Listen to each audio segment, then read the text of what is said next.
too many achievements, so it's difficult for me to remember everything. Not very easy for me to remember everything.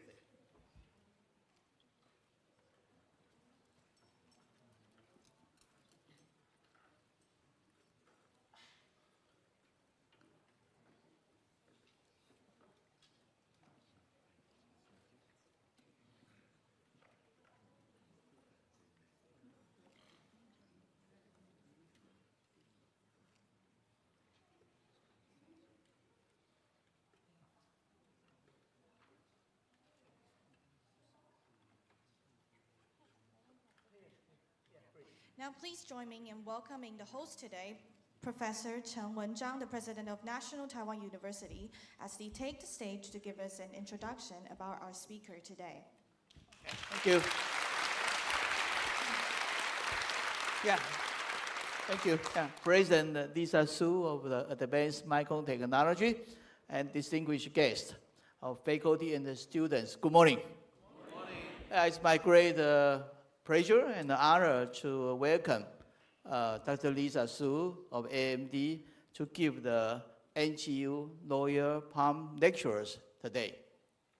The Lawyer Palm Lecture is to invite Nobel laureate, academician, and president of a prestigious university, and also industry leaders. As you could remember, we invited the TSMC founder, Dr. Morris Zhang, to give the lectures last December.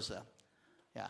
First of all, let me introduce Dr. Su, her background and remarkable achievements. She received a bachelor, master, and also PhD degree from MIT, and then she worked in Texas Instruments, IBM, Freescale Semiconductors, and as an engineer or management position. And during that period, she developed advanced semiconductor technology such as silicon insulator and the copper technology to make the company in a front runner in the global scales. Today, she not only serves as the president and CEO and the chair of AMD, and has been regarded as the industry leaders for several years. Her remarkable achievements has received numerous honors, including Times CEO of the Year and 100 most influential people in AI. And besides that, she received the Bao Award for the business leaders, and also distinguished leadership as a chair for the Committee of the Economic Development. Besides that, she is the first female to receive the IEEE Robert Noyce Medal and elected to National Academic Engineer. She also served as the advisor of science and technology for President of the United States. Well, frankly, I have to say, we have already 12 Lawyer Palm lecturers, and she is also the first female to deliver the lectures. So we have, so many, when I check with her background and CV, I found out too many first one or most influential, but luckily, NGU, we have her as the first female lawyer lecture speaker. It's our great honor. As the industry leader, she has been known as the leader in advanced semiconductor manufacturing technology and also developing more efficient chips. Now, she is leading AMD in AI revolutions. And I think that her career illustrates interdisciplinary thinking and innovations. So we have the privilege of to hear her to speak on the AMD's transformation to AI leaders. Our lucky and fortunate to have her to be here. So I promise, and also I believe today's lectures she will give us how to fuse the electrical engineering, computer science, and AI, and the transform to make the world better. And I believe in the next 1 hour, we'll enjoy her lectures very much. Finally, I would like to thank the AMD staff, in particular, Brandon, and also Professor Ray Wu, to organize these lectures.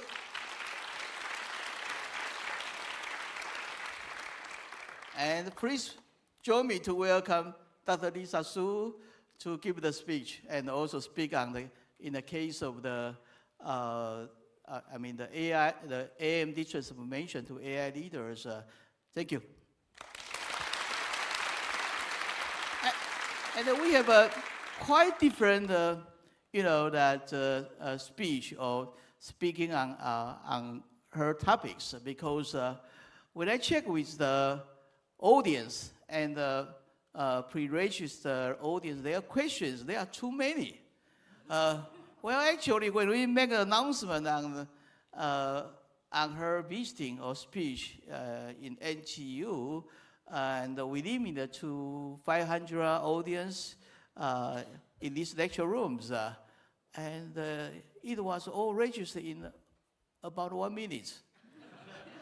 Therefore, too many questions, so I cannot ask her to answer all the questions. As you just walk into a lecture hall, you can see that there is another room in the third floor. They are also, use the video to listen to what she will talk about today.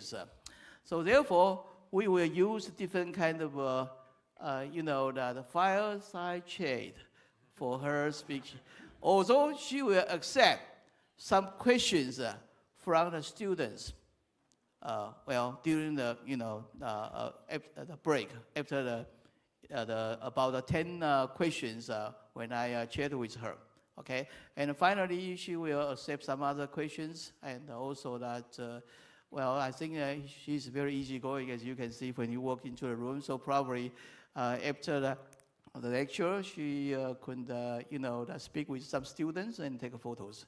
So that's today's lectures. Okay, thank you. Wonderful. Thank you. How is everyone this morning? Yeah. So first of all, President Chen, thank you so much for inviting me. Actually, you invited me several times to come to NTU, and I was honored every time to come here, but sometimes when I come to Taiwan, it's very, very busy, and especially around Computex timing, it's always very busy. So this is actually a great time that I can visit, and thank you for the warm invitation, and Professor Wu as well. Thank you so much. It's really my pleasure to be here to meet all of you very talented students, and you make me feel very old, but hopefully I can give you a few stories for your career. Okay, sure, please. Yeah, so anyway, I will have some questions for you first about 10 questions initially, and after that we have opened to the audience for the students' question, okay? The first question is that AMD has evolved from a CPU-focused company into a powerhouse across CPUs, GPUs, and adaptive computing. What were the keys, base, or turning points that drove these transformations? Yeah, please. Yeah, so maybe let me ask for the students. How many students here are electrical engineering and computer science? Yeah, please raise your hands. Please raise your hand. Okay, and then how about medical field? Not too many. So maybe I should say, my background was in electrical engineering and computer science. So that's where I went to school for MIT for bachelor's, master's, and PhD. And my specialty was semiconductor devices. So when I was a young student, that is what I studied. Now, for AMD, I've been in the semiconductor industry for over 30 years. And what you find is that the technology moves so fast. So for AMD, I've been with the company since 2012 and CEO for since 2014. And probably the most important thing with any company is to decide what do you want to be when you grow up. And for AMD, my belief is that our specialty is in high-performance computing. And high-performance computing is really at the center of all of our lives today. I'd like to say that AMD's technology touches billions of people every day, whether you're talking about cloud data centers, or you're talking about anywhere in the edge of the network, or you're talking about PCs or automotive or industrial. You probably can touch some of AMD's technology. But from a technology company, the most important thing is you have to have a long-term strategy and roadmap. And so our focus was really on three things. First is high-performance computing. The second is to have really excellent partnerships. So TSMC is at the center of our partnership overall. And then the third piece is that the semiconductor industry is changing.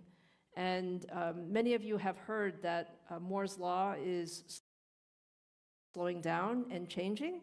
And we made a big bet on chiplet technology as a very key area going forward. So these are some of the things that were important for AMD. And today, I'm very happy to say that when you look at the top supercomputers in the world, we have 5 out of the top 10 supercomputers are based on AMD's technology. Okay. And from that standpoint, I really feel that high-performance computing is at the center of what's most important going forward. Okay, very good. Yeah. Oh, well, the second question is, where do you see the most exciting frontiers in chip design today? So I heard that many students still view that chip design is the most exciting thing. I would say that there's always a movement. Sometimes hardware is more exciting. Sometimes software is more exciting. I think from my standpoint, the most exciting part of design is actually holistic design. So you have to really design hardware and software and systems together, especially when we're talking about AI going forward. You cannot design each piece separately. You actually have to think about what is the overall system application, especially thinking about the algorithms and the applications. And then you can think about how do you want to design your chips. Okay, yeah. Next question, I will ask a different thing. Not the question here. So. Okay. Please ask very interesting questions. Well, as you know, that DeepSeek, okay? We know DeepSeek, they made an announcement in January, as I can remember. It looks like they have some impact on AI industry. What's your comments or opinion about DeepSeek? How they impact on AI? Yeah, the one thing I can say about AI industry is every week there is new technology and innovation that is coming out. And I think DeepSeek was one of those areas. When it came out in January, I think there was some surprise. Yeah. There was some surprise. And when you look at what they've done, it's actually pretty clever technology in terms of really gathering all of the different innovations using the mixture of expert models and so on and so forth. But the main thing that we saw with DeepSeek is when you can find a way to make AI more accessible and actually cheaper, you actually will have more usage and application of AI. Okay. So the main thing that DeepSeek has done is it really has accelerated the application of AI. Okay. Of course, that's not a market statement. That's a technology statement. Okay. Yeah, I'm quite curious. After this DeepSeek, well, we are the United States still want to invest about $500 billion for AI infrastructure, those kind of investment. Will they still want to do that after DeepSeek? From everything that we see, the key point about AI is that there's no one-size-fits-all for the computing ecosystem. You have the very large frontier models where the few people who can invest at that level, hundreds of billions of dollars, are going to go as fast as possible because they want to build the best model. But you also find that that is just one application of AI. You also see there will be many different medium-sized models, smaller models, and you will see that people will use different algorithms to get there. So my expectation is that there will continue to be a very significant investment, including very large investments, as well as more affordable investments going forward. Okay, very good. Yeah, yeah. Next question is what differentiates AMD AI strategies from others in the space, and what role do you see for the open ecosystem and partnership in accelerating AI adoptions? Actually, I would like to ask how you were going to compete with NVIDIA or others. I think this question is not very exciting. I would like to hear how are you going to beat the NVIDIAs, in your opinion? So the most important thing I can say about AI is that the market is huge. We expect that the market over the next 3 or 4 years will be 500 billion area. And in that type of market, you need all different kinds of computing. There's no one company that has all of the solutions. Yes. Actually, my view is that you need every kind of computing. You need CPUs, you need GPUs, you need ASICs, you need FPGAs. And in that framework, I think our AI strategy is, number one, to have a very complete solution. So complete solution includes hardware, software, and systems. And the second piece is to have an open ecosystem. One of the most important things is to foster collaboration and to have an open ecosystem. And that way, people can learn from each other. That was also another important part about DeepSeek, is it was an open model, and as a result, many people innovated on top of that. So my answer to your question is the main thing to say is the market is huge, and our AI is throughout every aspect of our business, including the largest data centers to even at the PC level. We believe that there will be a lot of AI. So there's a lot of market for all of us. Okay, yeah. Well, the next question, actually you already answered the core principle or priority that guide your company through the AI transformation. So I would like to ask you another question is, what's your suggestion to Taiwan, to compete in the future AI technology? Because we are very good in the semiconductor manufacturing and also AI server or others, but in the future, I think AI will transform many things or change many things. What your suggestion to Taiwan? How we are going to compete with the world to maintain the advantage right now? Yeah. So I think the Taiwan ecosystem is very special.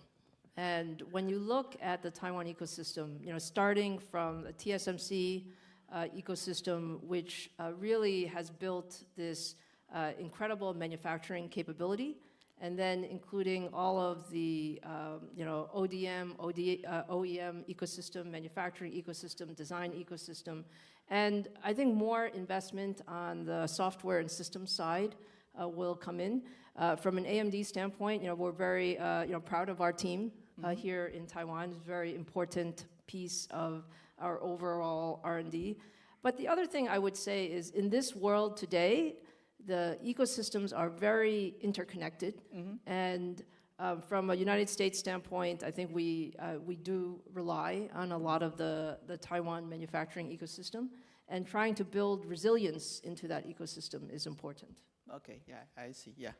Yeah, I think next question is that, well, I think your family and education is very important to your early life and also your careers. Could you talk a little bit about that? And also that, is that connected to the very difficult period for you to turning AMD to become the world leading company? Yeah. So do you think President Chen should go from being university president to talk show host? I hope so. In that case, I can make more money. So I'm very, I think, happy to say that I was born in Tainan, and my parents immigrated to the United States, and as you can imagine, that was a very big move for them. Yeah. And when we went to the U.S. as a family, I think the key part that my parents always instilled upon me is education is so important. So for all of you in school, I remember when I was in school at MIT, Yes. I very much wanted to finish school. So after my bachelor's degree, I actually thought I should finish school and go to work. And my parents said, no, Lisa, you cannot do that. They strongly suggested I get a PhD. And at the time, I was very impatient, very impatient. I was like, oh, school is enough, it's enough. Maybe some of you feel the same way. And the truth is, my parents were right, because what you get from your university and your graduate school is really an opportunity to learn many different things and to build the confidence to really solve the future problems. Mm-hmm. So even though I was not happy with my parents at the time, I think they were absolutely right. And as the experience to be CEO of AMD, I would say it was kind of my dream job to start from a semiconductor engineer to become a business person and then become a semiconductor leader. But it was not easy, especially in those early years. Yes. And my parents and family have always been very supportive of that. Mm-hmm. And I'm very lucky in that way. I see. Yeah, I'm just curious. The problem is my father, right? I know. That's a problem. Yeah. Well, when we see that the industrial leaders in the earlier stage, for example, Bill Gates, and probably that Zubeck, and also that Steve Jobs, as I can remember, they do not finish the university education, okay? But they became a leader. And now the new leader, for example, that Jason Huang or you finish the degree. Well, what's your comments on that? I'm just curious why the previous leader they did not even finish the university education, but now the new leader they finish the education. What's the difference on that? My thinking is that there are many different kind of leaders, and okay. We have a lot of respect for all kinds of leaders. But I truly believe that the university education is so helpful. Like these years that you're in the university is really the best time to learn and to decide what you enjoy the most, so that you can decide your next step in your career. Okay, yeah, I see. Well, the next is... Maybe I should ask you, what do you think, President Chen? Well, I think in Taiwan you have to finish the education. In the United States, maybe not. Okay? Because actually in Taiwan, the education system and also job system, you have to finish a degree. And also from the parents, the Chinese-based parents usually ask the kids needed to finish the degree. Okay? My other question is, well, it's a little, personal.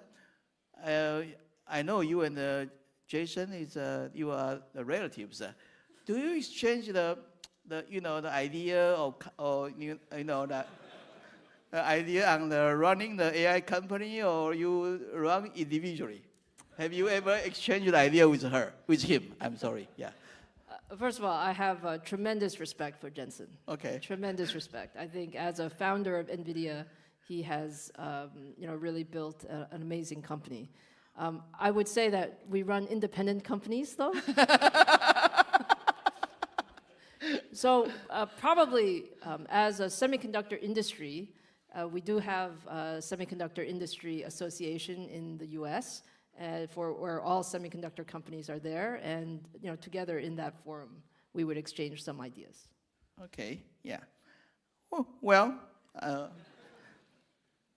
anyway, next I would like to ask, for my students, NTU, for students who want to make an impact in technology, what advice would you give about taking risk, choosing mentors, or building resilience for our students? Yeah. So I can say in my experience, I had one piece of probably the best advice that I received from a mentor was to tell me, Lisa, whatever you do, I would suggest that you pick the hardest problems.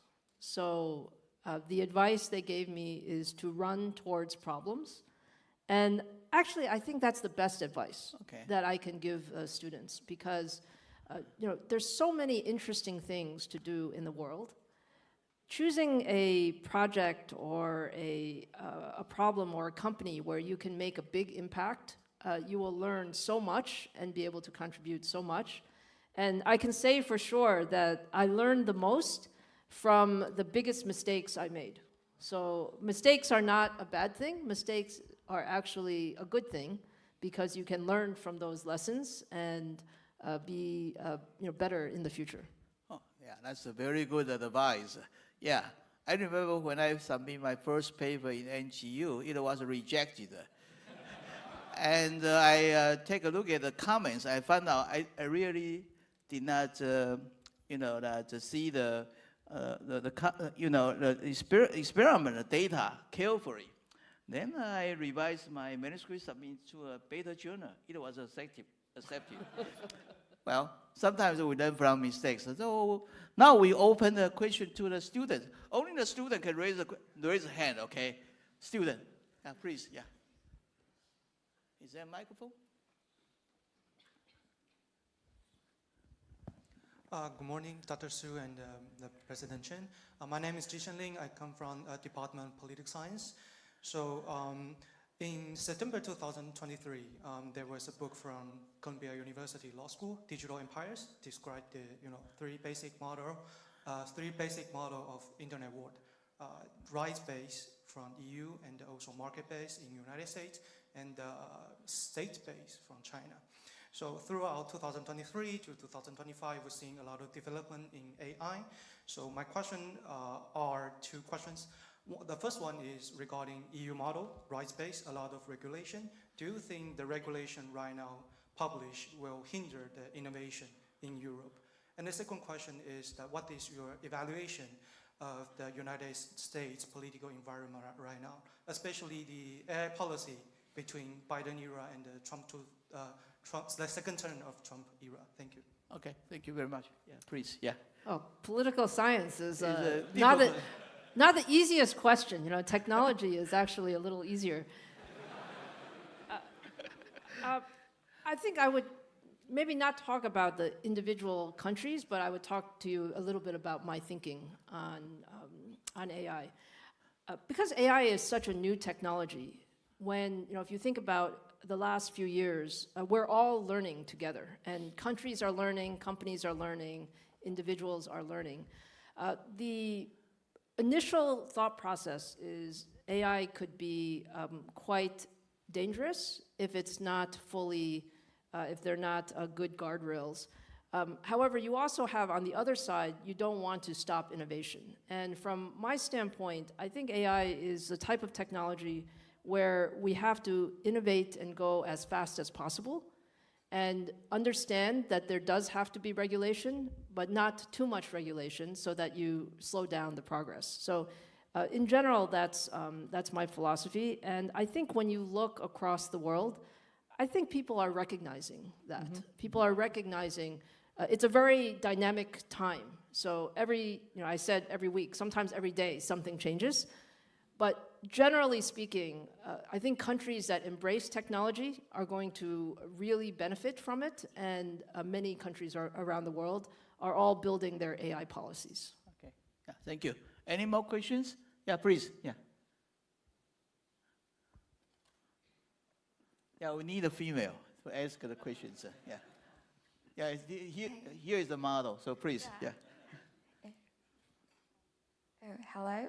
Yes, good morning, Dr. Su, President Chen. Thank you for your very marvelous speech. And so one of my relatives say that Taiwanese people are most likely to achieve in the field of semiconductors and artificial intelligence. And so there are two of my questions. First one is, how can students who are not from School of Engineering play a role in this? For example, I'm a freshman from Department of Languages and Literatures. And the second one is, now that Taiwanese Americans are among the most highly educated ethnic groups with the highest income in the States. And how do you think that will affect the status of Taiwan in the future? Thank you very much. Yeah, please, yeah. Sure. So on your first question, I think everybody should be educated in AI. It doesn't matter which department that you're in. When you say you're in the literature and linguistics department, I think AI can also be very beneficial to understand how to apply AI in your field. And most of what we see today is, I think, as I said, people are still learning very much what you can use AI for in each field.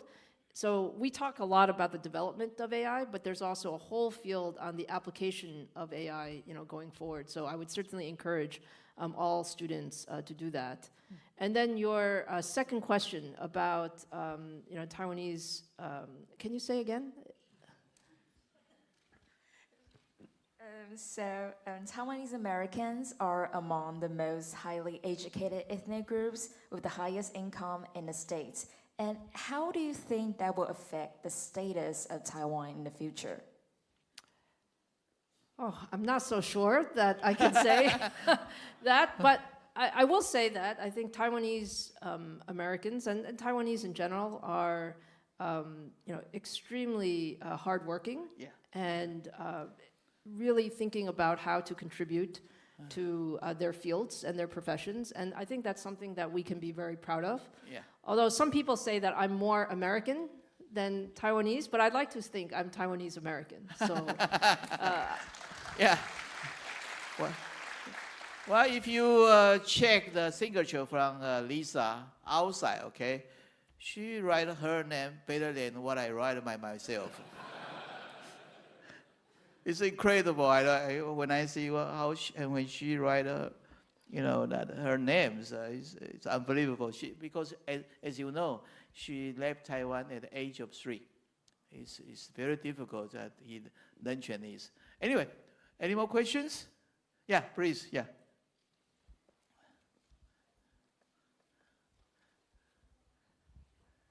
Good morning, Dr. Lisa and President Chen.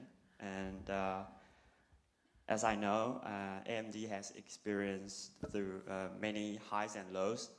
I would like to know especially the lows, and how do you maintain your confidence during difficult times? Thank you. Sure.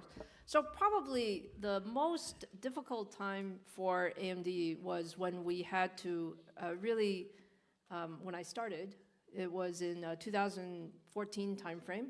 And at that time, the company had a roadmap that was not competitive. So if you're in a technology company, you must have, your product is the most important thing. I would say that's the number one thing. Mm-hmm. And so our goal was to really reframe our product roadmap and ensure that, I had 3 priorities. The first one was to build great products. The second was to have very, very deep customer relationships, because I think together in this world, as I said earlier, there's no one company that has all of the good ideas. Collaboration is very important. And the third is to be very agile and move very quickly. So in that standpoint, our biggest job was to give ourselves time to build this great roadmap. And we are now, I would say, our CPU roadmap is based on our Zen technology. We're now on the 5th generation of the Zen technology. I can say we went from, let's call it, not the best to today. I feel that we have the best CPU technology in the world. Mm-hmm. And we have also a lot of a broader roadmap going forward. So I think the key is in those times to be very clear about what you're trying to achieve. And for us, it was always in a technology company, is to build great products. That's the #1 foundation. Okay, yeah. Any more questions? Oh, I should look for a different side. Maybe this one, yeah. Good morning, Dr. Su and President Chen. Thank you for your inspiring lecture. And as a student majoring in electrical engineering, I'm curious about the development trends in the semiconductor industry and IC-related industry in the next 5 to 10 years in this era of AI. What are your thoughts on this? So in terms of the semiconductor trends, I think there are a few key trends. I would say we start with the idea that we have to have a very holistic design environment. So hardware, software, systems all need to be optimized together. Probably one of the most exciting parts about AI is we're still in the very early innings. So I would say, we still have probably 10 years of very significant innovation in AI. And on the application space, we're going to go from, today we talk about AI making our businesses more productive or making our people more productive. As we go forward over the next many years, I think we can see much larger changes in terms of what AI can do for us. Probably one of my most exciting areas or most interesting areas is in healthcare and life sciences. So I know that there's a medical school here, and the application of AI together with medicine, I think can help us solve things like cure diseases and find new drug therapeutics, also help diagnose the future health problems much sooner. So that's just one example of what AI, I think, can do going forward. Okay, thank you.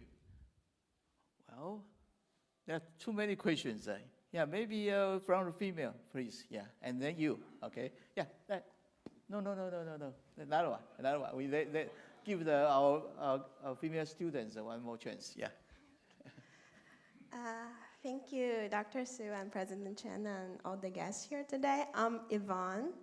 And so you just mentioned different leadership and different style. So I'm curious, for us, most of us here are Taiwanese, and for our background, educations, and possibly culture, is there anything you would like to remind us if we want to become a future leader in the international stage? Thank you.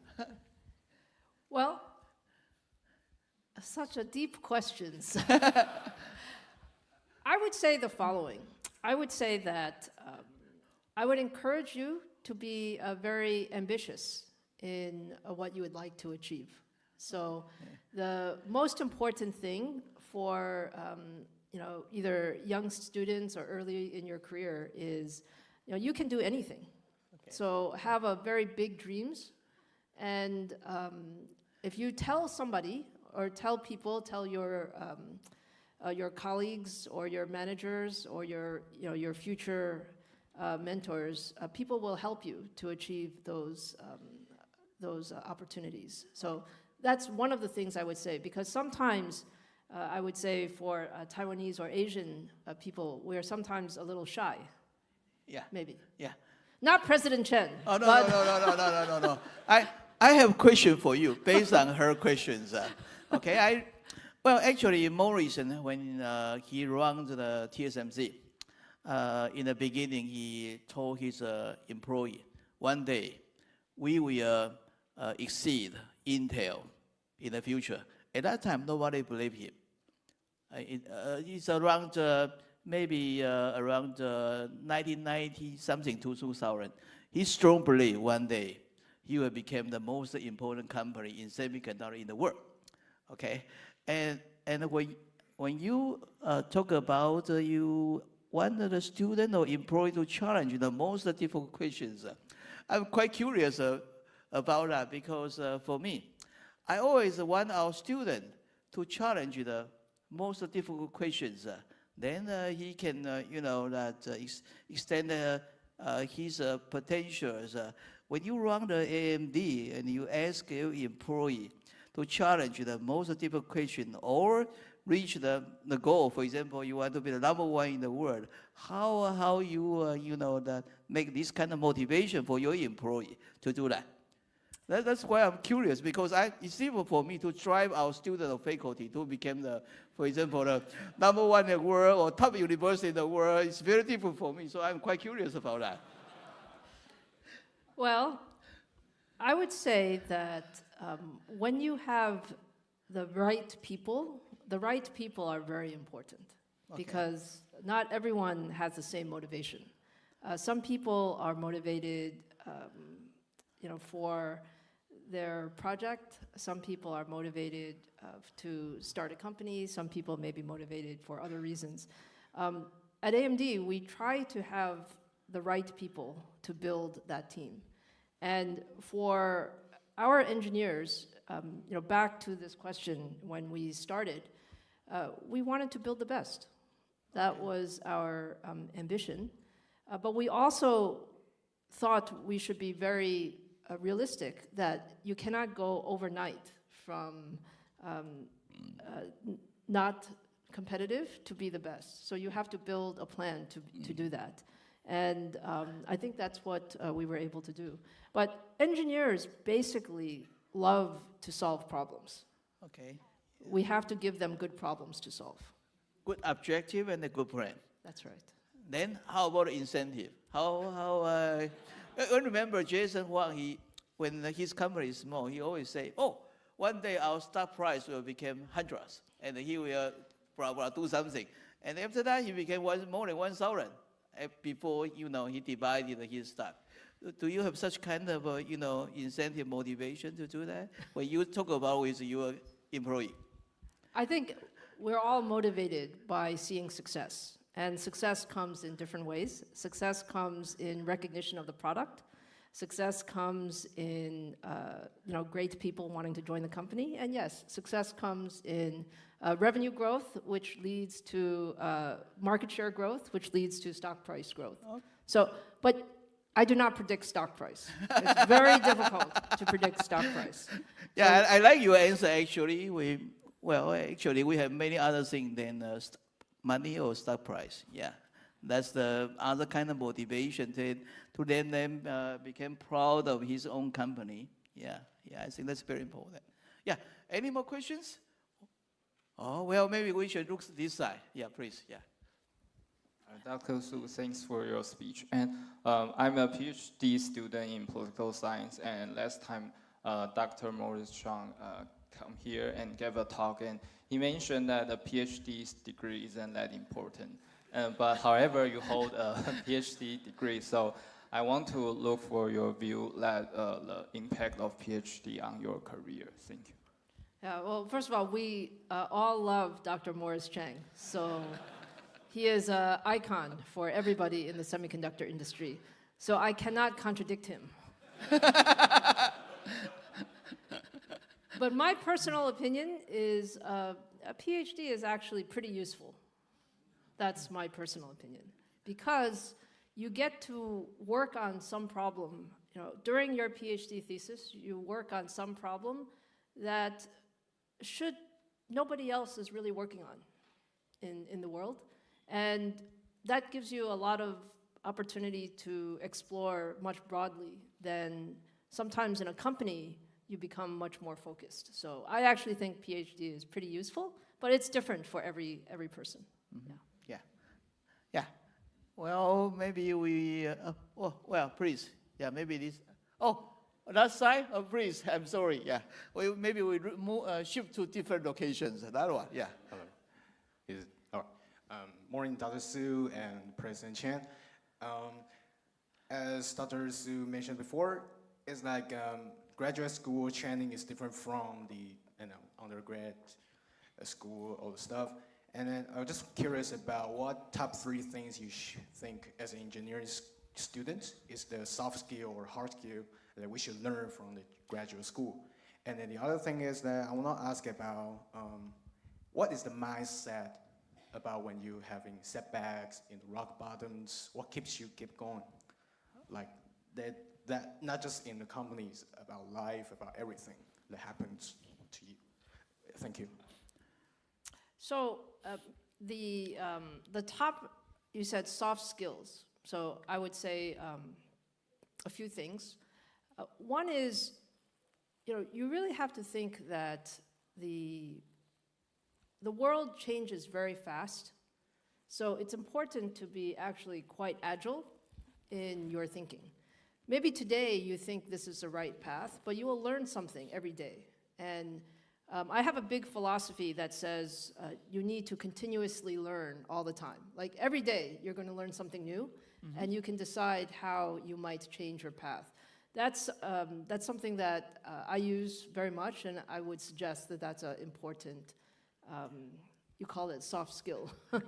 So, and then to your second question about how do you deal with setbacks, I would say, look, I said earlier, you actually learn the most when you have a setback, when you have a failure, when you have something.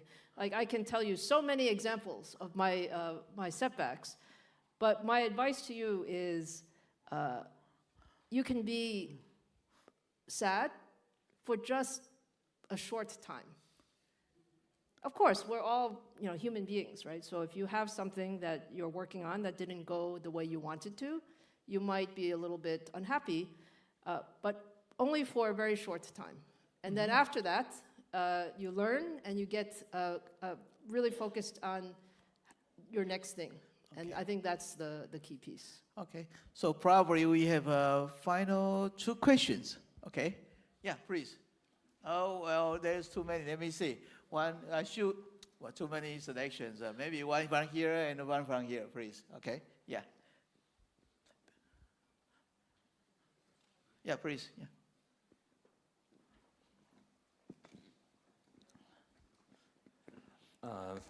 Thank you for your speech, and I would like to ask, when you were students, did you consider yourself a gifted student or a hardworking one?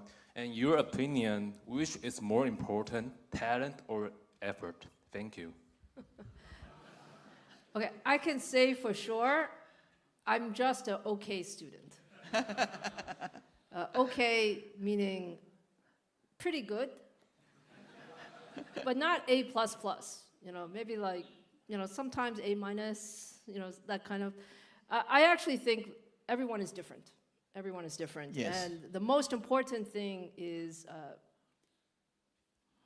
take whatever you learn to apply it in the real world. So I would say that's what I learned the most. Even as my device physics was very, very hard class. I don't know if any of you are taking device physics class. So I thought the written problem is very hard. But working in the lab on a project, I was really good. And so everyone has their specialty. Yeah, very good. Thank you. Yeah, that question I already, yeah, please, yeah.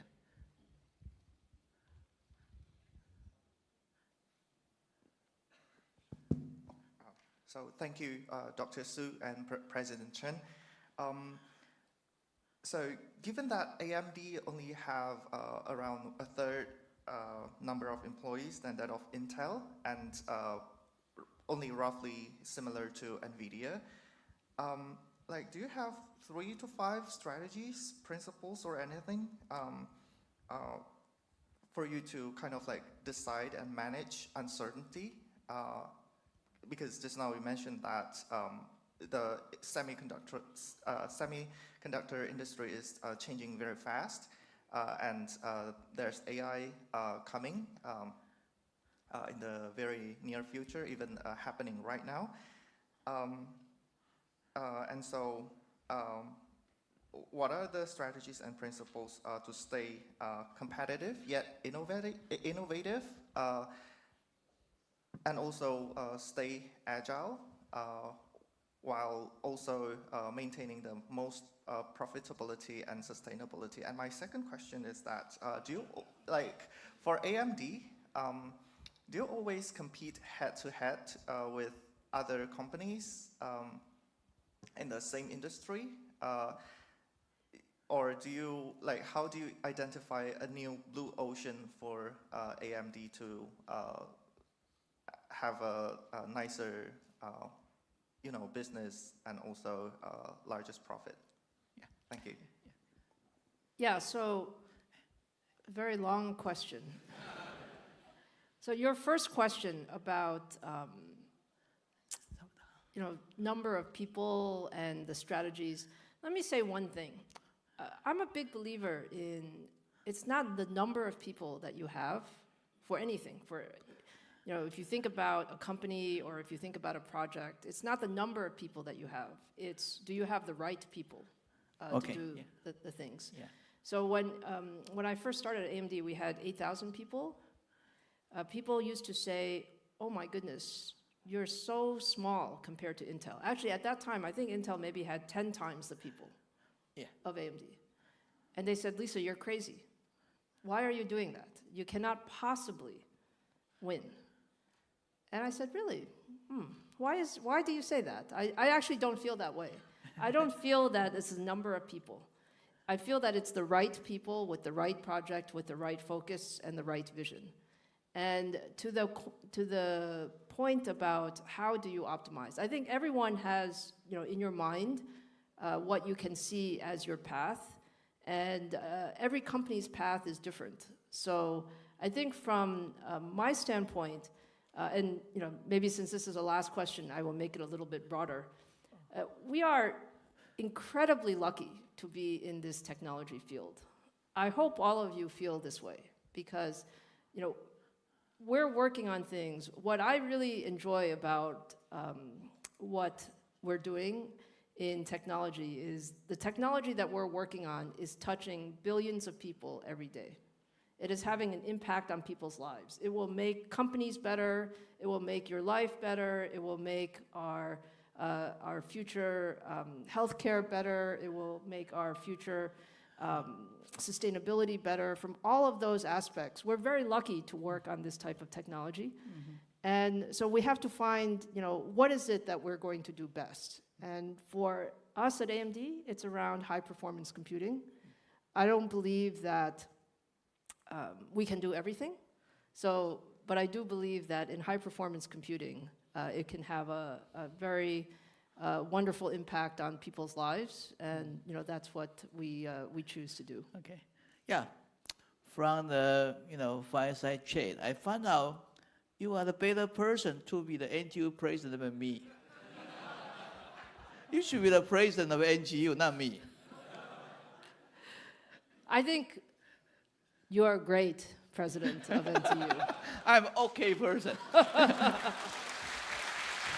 Yeah, anyway, because of kind invitation, let's thank Dr. Su for her time to be here. And I think it's wonderful. We all enjoy her talk very much. Okay, so let me present the medal for you. Thank you. Thank you, Dr. Su and President Chen, for the wonderful discussion. Right now, we would like to invite President Chen to present the trophy to our esteemed speaker, Dr. Su. And also, we have a special gift for Dr. Su.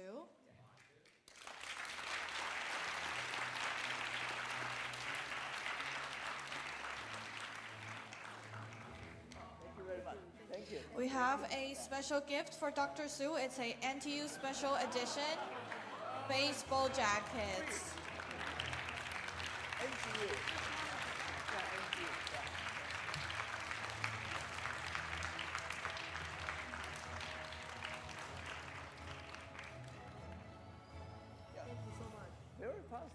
Thank you, Dr. Su and President I'm Chen. telling the truth. You are better to be the entry president. Oh, you are. I'm a little busy. Thank you, Dr. Su and President Chen. We will now proceed to the group photo session. Ladies and gentlemen, to ensure everyone is included in the photo, please move closer to the middle of the lecture hall. Thank you.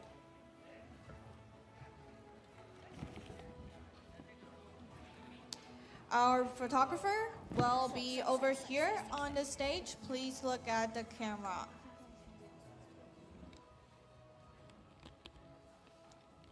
Okay, and on the count to 3, 1, 2, 3.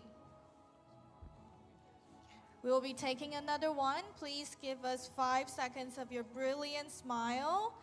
1, 2, 3.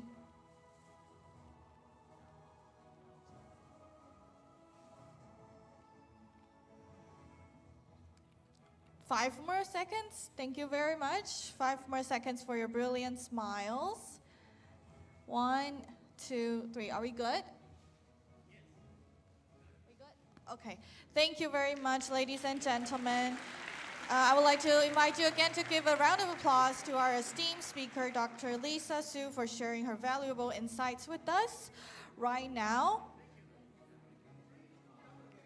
now, we would like to welcome the audience if you wish to take a picture with Dr. Su. Please wait patiently and line up at the middle side of the stage. We would like to make sure that other exits are available for leaving.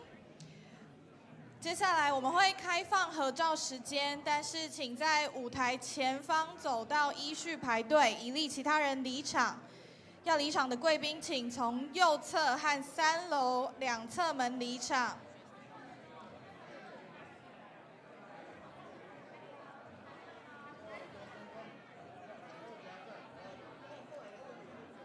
不好意思，合照排队的线从这一条开始。以学生为优先，不好意思。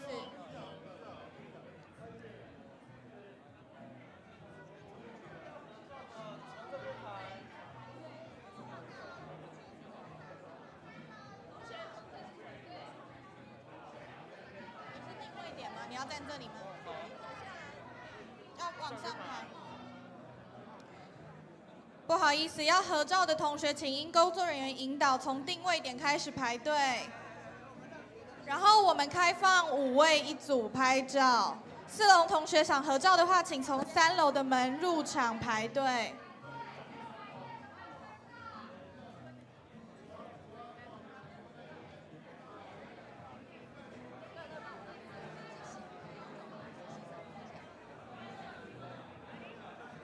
不好意思，想要合照的同学，请依序照这条排队。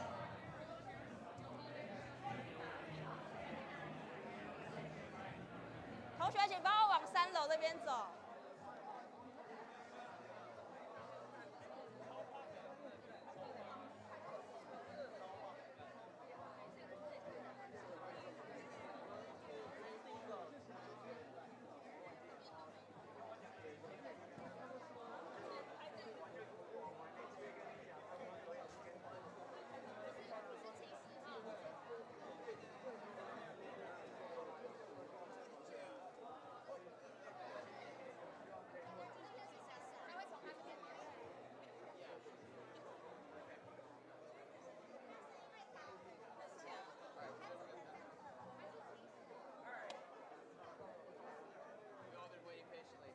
Let's get 5.